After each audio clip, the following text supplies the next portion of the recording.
ये ले जाऊं मैं? हाँ ले जाओ, डाल दो। वो मैंने ना खाना बिना सब बना दिया है और झाड़ू पोछा भी लगा दिया है। अब मैं घर जाऊं? जा सकती हो।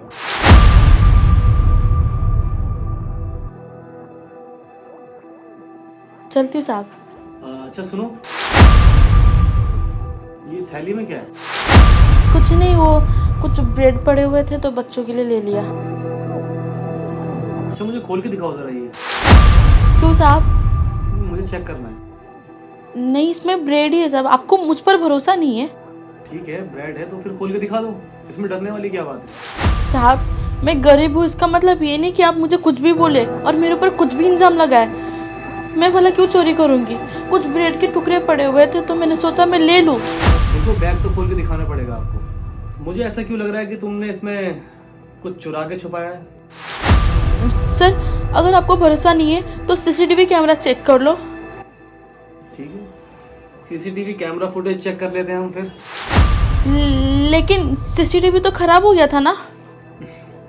शायद तुम्हें पता नहीं है कि सीसीटीवी कैमरा जो है कल ही बन गया और मैंने सब कुछ इसमें अपनी आंखों से देख भी लिया और रिकॉर्ड भी हो चुका है। तुम पकड़ी गई। साहब, मुझे माफ कर दो, मैं बहक गई थी। मुझे एक बात समझ में नहीं आ रही, मैंने तुम्हें अपने फैमिली का सदस्य समझा, तुम्हें कभी नौकरानी नहीं समझा। मैंने हमेशा तुम्हें सैलरी टाइम पे दी, तुम्हें कभी ऐसा नहीं लगने दिया कि तुम नौकरानी हो इस घर की। फिर तुमने ऐसा क्यों किया?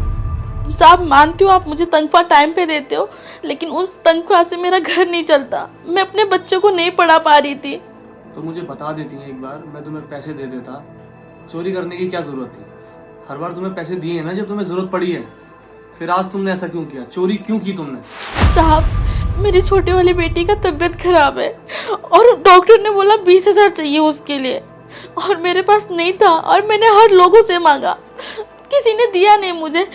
तो एक दिन मैं काम कर रही थी तो मुझे मालकिन का चेन दिखा और मैं कई दिन से मौका ढूंढ रही थी, मुझे मौका मिल ही नहीं रहा था। और डॉक्टर ने भी फाइनली मुझे बता दिया कि अगर तुमने कल तक पैसे नहीं दिए तो कुछ भी हो सकता है, और मुझे मजबूरन मुझे उठाना पड़ा चेन। अच्छा एक काम करो, थैलियां रखो और चुपचाप निकलो, चलो।